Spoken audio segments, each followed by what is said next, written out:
రాకాలోకంకి స్వాగతం. ఈ కంటెంట్ మీకు నచ్చినట్టయితే లైక్ చేయండి, మీ బంధుమిత్రులకి షేర్ చేయండి. ఇప్పటివరకు సబ్స్క్రైబ్ చేసుకోకపోతే సబ్స్క్రైబ్ బటన్ని నొక్కండి, అదేవిధంగా బెల్ ఐకాన్ని కూడా తప్పనిసరిగా నొక్కండి. మిత్రులారా, ఈశాన్య భారతదేశంలో 2023 నుంచి మొదలుపెట్టి 2024 చివరి వరకు దాదాపు ఏడాదిన్నర పాటు అక్కడ ఉన్నటువంటి భద్రతా దళాలు, అస్సాం రైఫిల్ కావచ్చును, ఇండియన్ ఆర్మీకి సంబంధించినటువంటి యూనిట్స్ కావచ్చును, మిగతా ఇండియన్ ఆర్మీకి సంబంధించినటువంటి ఇంటెలిజెన్స్ ఏజెన్సీలు కావచ్చును, ఇవన్నీ కూడాను ఒక రహస్య నిధి కోసము ఏడాదిన్నర పాటు అష్ట కష్టాలు పడ్డాయి అన్న సంగతి మనలో ఎంతమందికి తెలుసు? ఈ నిధి కోసము ఇంటెలిజెన్స్ వర్గాలు రకరకాల సోర్సెస్ ద్వారా సమాచారాన్ని సేకరించటము, ఆ సమాచారాన్ని అస్సాం రైఫిల్స్కి పంపించటము. అస్సాం రైఫిల్ ఇండియన్ ఆర్మీలో ఉన్నటువంటి స్పియర్ కోర్ అనేటటువంటి విభాగము ఒక దట్టమైనటువంటి పులులు సంచరించేటటువంటి అడవి లోపల, నామ్ధపా అనేటటువంటి ప్రాంతంలో ఉన్నటువంటి అడవిలో అంగుళము తవ్వి వెతికి ఆ నిధి కోసం ప్రయత్నించినాయి. పెద్దగా వార్తల్లో ఇది రాలేదు. నిధి అంటే మనం అనుకునేటటువంటి డబ్బులు, బంగారము కాదు. ఈశాన్య భారతంలో అతిపెద్ద నిధి వేరే ఉంది, అదేంటో మీకు చెప్తాను.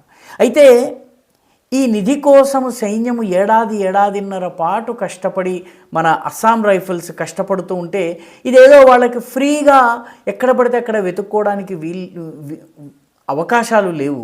ఎందుకంటే మరొక 2 శక్తులు కూడాను అదే నిధి కోసం ప్రయత్నిస్తున్నాయి. 2 ఉగ్రవాద సంస్థలు ఇదే నిధి కోసము అదే అడవి లోపల ఎక్కడికక్కడ వెతుకుతున్నాయి.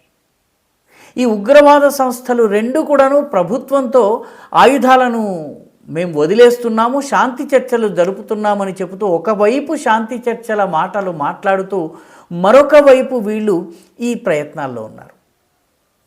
వీళ్ళు ఈ నిధిని దాచినటువంటి వాళ్ళు ఎవరైతే ఉన్నారో వాళ్ళు ప్రభుత్వానికి లొంగిపోయి కొన్ని వాళ్ళకు సంబంధించినటువంటి కొన్ని వివరాలని తెలియజేశారు. కానీ చాలా రహస్యపు డంప్స్ని దాచారు. ఈ రహస్యపు డంపులని ఈ 2 ఉగ్రవాద సంస్థలకి చెప్పారు. ఈ 2 ఉగ్రవాద సంస్థలు వెతుకుతున్నాయి. దాంతోపాటు ఈ 2 ఉగ్రవాద సంస్థలకు చేరకుండా ఉండేందుకు అస్సాం రైఫిల్స్, ఇండియన్ ఆర్మీ సహస్రధా ప్రయత్నించి ఏడాదిన్నర తరువాత దాన్ని చేజిక్కించుకున్నాయి, ఆ నిధిని చేజిక్కించుకున్నాయి. నిజానికి ఏ సస్పెన్స్ థ్రిల్లర్ కన్నా కూడాను, లేకపోతే ఏ హాలీవుడ్ ట్రెజర్ హంట్ కన్నా కూడాను తక్కువ కానటువంటి కథ ఇది. పెద్దగా పత్రికల్లో రాలేదు, ఎందుకంటే ఇది పెద్దగా దీని పట్ల పెద్దగా ఆసక్తి ఉండదు. నిజానికి నార్త్ ఈస్ట్లో నాగాల్యాండ్లో మాత్రమే నాగాలు ఉంటారని మనం భావిస్తాము. నాగాలు అరుణాచల్ ప్రదేశ్లోని ఆగ్నేయ భాగము, బర్మా సరిహద్దుగా ఉండి నాగాల్యాండ్కి ఉత్తరాన ఉన్నటువంటి 3 జిల్లాలు ఉన్నాయి: తిరాప్, చాంగ్లాంగ్, లాంగ్డింగ్. ఈ తిరాప్, చాంగ్లాంగ్, లాంగ్డింగ్ అనేటటువంటి 3 జిల్లాల్లోనూ నాగా తెగలు ఉంటాయి. నాక్టే నాగాలు ఉన్నారు, రకరకాల టంకుల్ నాగాలు ఉన్నారు, రకరకాల నాగా తెగలు ఉంటాయి. ఈ నాగా తెగలలో ఒక ఉగ్రవాద సంస్థ ఉండేది, దాని పేరు ఈస్టర్న్ నాగా నేషనల్ గవర్నమెంట్. అది ఏకంగా ప్రభుత్వం అని తనను తాను ప్రకటించుకుంది. ఇది ఈ 3 జిల్లాల్లో ఉండేది. ఈ 3 జిల్లాల్లో ముఖ్యంగా నాగాలాండ్ సరిహద్దు ప్రాంతంలో నామ్ధపా అనేటటువంటి అభయారణ్యం ఉంది. దట్టమైనటువంటి ఫారెస్ట్, పులులు సంచరించేటటువంటి ఫారెస్ట్ అది. ఈ నామ్ధపా ఫారెస్ట్ లోపల వీళ్ళు తమ ఆయుధాల డంపుని దాచిపెట్టారు. నిధి అంటే డబ్బనే కాదని ఇందాక చెప్పాను, ఆయుధాలు కూడా. ఎందుకంటే ఈశాన్య భారతంలో ఉగ్రవాద సంస్థలకి అతిపెద్ద నిధి ₹1,00,00,000 కన్నా ఒక బుల్లెట్, ఒక తుపాకీ వాళ్ళకి చాలా విలువైంది. ఎందుకంటే అది ఉంటే 1,00,000 మందిని బెదిరించవచ్చు, కోట్లు సంపాదించుకోవచ్చు. ప్రభుత్వంతో చర్చలు కూడా జరపవచ్చును. కాంగ్రెస్ ప్రభుత్వం ఈ చర్చల సంస్కృతిని వాళ్ళకి ఎలాగో నేర్పించింది. కాబట్టి ఈ ఈస్టర్న్ నాగా నేషనల్ గవర్నమెంట్ అనేది 2023 మార్చిలో అరుణాచల్ ప్రభుత్వానికి లొంగిపోయింది. అరుణాచల్ ముఖ్యమంత్రి ముందు దాని నాయకులందరూ కూడాను, తోషామ్ మొసాంగ్ అతని పేరు, అతను సరెండర్ అయిపోయారు. వాళ్ళ దగ్గర ఉన్నటువంటి కొన్ని ఆయుధాలను ఇచ్చారు, కానీ చాలా పెద్ద డంప్ ఆయుధాలు ఏవైతే ఉన్నాయో వీటిని వాళ్ళు ప్రభుత్వానికి అప్పజెప్పలేదు. అయితే ప్రభుత్వం దగ్గర ఉన్న ఇంటెలిజెన్స్ వాళ్ళు నెమ్మదిగా సమాచారాన్ని కనుగొన్నారు. అసలు ఆయుధాల డంప్ని సరెండర్ అయినటువంటి ఈస్టర్న్ నాగా నేషనల్ గవర్నమెంట్ ఉగ్రవాదులు దాచే ఉంచారు. ఒకవైపు ప్రభుత్వంతో చర్చలు జరుపుతూనే మరొక వైపు ఆయుధాలని దాచి ఉంచారన్న విషయాన్ని తెలుసుకుని దానికోసం ప్రయత్నిస్తున్నది. ఈ సమయంలో ఈ ఉగ్రవాద సంస్థకి చెందినటువంటి ఈస్టర్న్ నాగా నేషనల్ గవర్నమెంట్కి చెందినటువంటి ఉగ్రవాదులు కొందరు వెళ్ళి నాగాలాండ్లో యాక్టివ్గా ఉన్నటువంటి 2 ఉగ్రవాద సంస్థల్లో చేరారు. కొందరు సభ్యులు National Socialist Council of Nagaland, Isak Muivah group ఒకటి ఉంది, Nationalist Socialist Congress National Socialist Council of Nagaland, ఇది ఖాప్లాంగ్ గ్రూప్. ఈ ఖాప్లాంగ్ గ్రూప్ ఏదైతే ఉందో, ఖాప్లాంగ్ గ్రూప్ ఒక గ్రూపు, ఇసాక్ మోయివా గ్రూప్ ఒకటి. ఈ 2 నాగాలాండ్లో ఆపరేట్ చేస్తున్నాయి. ఈ 2 భారత ప్రభుత్వంతో చర్చలు జరుపుతున్నాయి. ప్రస్తుతము యుద్ధ విరామము, సీజ్ ఫైర్, భారత ప్రభుత్వం ఈ పదాన్ని అంగీకరించదు, కానీ ఈ ఉగ్రవాదులు యాక్షన్ చేయటం లేదు, భారత ప్రభుత్వం వాళ్ళపైన యాక్షన్ చేయటం లేదు. ఢిల్లీలో మిగతా చోట్ల చర్చలు జరుగుతున్నాయి. ఈ ఉగ్రవాద సంస్థల్లో ఇందాక మనం చెప్పుకున్న ఈస్టర్న్ నాగా నేషనల్ గవర్నమెంట్కి చెందిన కొందరు ఉగ్రవాదులు ఇసాక్ మోయివా గ్రూప్లో చేరారు, కొందరు ఉగ్రవాదులు ఈ ఖప్లాంగ్ గ్రూప్లో చేరారు. చేరిన తరువాత ఈ డంప్ గురించి చెప్పారు. అప్పటి నుంచి ఈ డంపును వెతికేందుకు ఈ 2 ఉగ్రవాద సంస్థలు ప్రయత్నించడం మొదలుపెట్టినాయి. ఈ ప్రయత్నంలో ఒకరినొకరు చంపుకోవడము, ఒకరికి సంబంధించిన లీకుల్ని ఒకరు సైన్యానికి ఇవ్వడము, ఈ గేమ్ నడుస్తూనే ఉంది. వీళ్ళిద్దరూ ప్రయత్నిస్తున్న సంగతి కూడాను స్పియర్ కోర్ అనేటటువంటి మన ఆర్మీ ఇంటెలిజెన్స్ గ్రూప్ ఏదైతే ఉందో దానికి కూడా తెలిసింది. కాబట్టి వీళ్ళ చేతుల్లో ఆయుధాలు పడ్డట్టయితే దేశానికే ప్రమాదము. అదే రకంగా ఈ ఆయుధాలు ఇంకెవరి చేతుల్లో పడకుండా మనది చేతుల్లోకి రావాలి. ఎందుకంటే ఈ సరెండర్ అయినటువంటి వాళ్ళు మా దగ్గర ఇంకా ఆయుధాలు లేవని చెప్తున్నారు.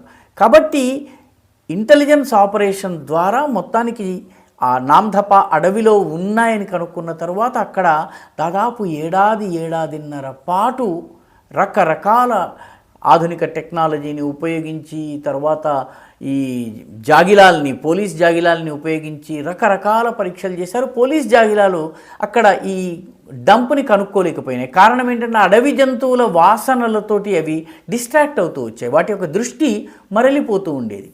చిట్టచివరికి రకరకాల సర్వేలు చేసిన తరువాత ఈ నామ్ధపాలో ఉన్నటువంటి ఒక డంప్ని కనుగొన్నారు. ఈ డంప్లో అత్యాధునికమైనటువంటి ఆయుధాలు ఉన్నాయి. MQ-81 అసాల్ట్ రైఫల్, ఇటువంటి చాలా అత్యాధునిక రైఫల్స్, ఇవన్నీ కూడా చైనా నుంచి వచ్చిన ఆయుధాలు.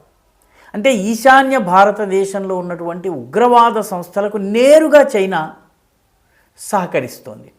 అంటే ఈ తిరాప్, చాంగ్లాంగ్, లాంగ్డింగ్ అనేటటువంటి ఈ 3 జిల్లాలు ఏవైతే ఉన్నాయో ఇవి బర్మాన్ సరిహద్దు ఉంటుంది, ఇటు నాగాలాండ్ సరిహద్దు ఉంటుంది. కొద్దిగా వాళ్ళు కనుక ఈశాన్యం వైపు వెళ్తే వాళ్ళు చైనాలో ఉన్నటువంటి వాలాంగ్ సెక్టర్లోకి, మన అరుణాచల్ బార్డర్లో వాలాంగ్ సెక్టర్ ఉంది, అటు నుంచి వాళ్ళు చైనాలోకి ప్రవేశించవచ్చు. యునాన్ ప్రాంతంలోకి వెళ్ళడానికి వాళ్ళకి వీలుంటుంది. కాబట్టి ఇన్ని దేశాల ఇంటర్ప్లే, చైనా ఆయుధాలు ఉన్నాయి, బర్మాలో ఉన్న ఉగ్రవాదుల సహకారం ఉంది, నాగాలాండ్లోని 2 గ్రూపులు ఆయుధాల కోసం ప్రయత్నిస్తున్నాయి. సరెండర్ అయినట్టుగా ప్రభుత్వంతో చర్చలు జరుపుతున్నటువంటి ఉగ్రవాద సంస్థ తన ఆయుధాలని దాచిపెట్టుకుని, అంటే ప్రభుత్వాన్ని మోసం చేస్తోంది. ప్రభుత్వానికి ఈ విషయాలు తెలిసిన తర్వాత వీటిని నెమ్మదిగా కనుగొని వీటిని డంపుని చేపట్టి తన స్వాధీనంలోకి తీసుకుని ఉగ్రవాదులకి దొరకకుండా తీసుకోవడం జరిగింది. అంటే ఈశాన్య భారతదేశంలోని యాంటీ టెర్రర్ ఆపరేషన్స్ ఎంత కాంప్లికేటెడో అర్థం చేసుకోవడానికి ఈ ఉదాహరణ సరిపోతుంది. ప్రభుత్వంతో లొంగిపోయినట్టుగానూ ఉంటారు, తమ ఆయుధాల్ని కాపాడుకుంటారు. ఒక ఉగ్రవాద సంస్థ వాళ్ళు వేరే ఉగ్రవాద సంస్థలో చేరుతారు, డంపు వివరాలు అందిస్తారు. ప్రభుత్వంతో చర్చలు జరుపుతున్నటువంటి 2 వేరే ఉగ్రవాద సంస్థలు బర్మాయో చైనా నుంచో వచ్చినటువంటి ఆయుధాలను చేజిక్కించుకునేందుకు ప్రయత్నిస్తాయి. ఇవన్నీ చర్చలు జరుపుతూనే ఉంటాయి. మరొక వైపు ఈ తరహా యాక్షన్లకి పాల్పడుతూ ఉంటాయి. వాటికి దక్కకుండా ఒకవైపు వాటితో మైత్రి చేస్తూనే చర్చలు జరుపుతూనే ఈ ఆయుధాలు వాళ్ళ చేజిక్కకుండా చూసే పనిని మన సైన్యము మన భద్రతా దళాలు చేస్తాయి.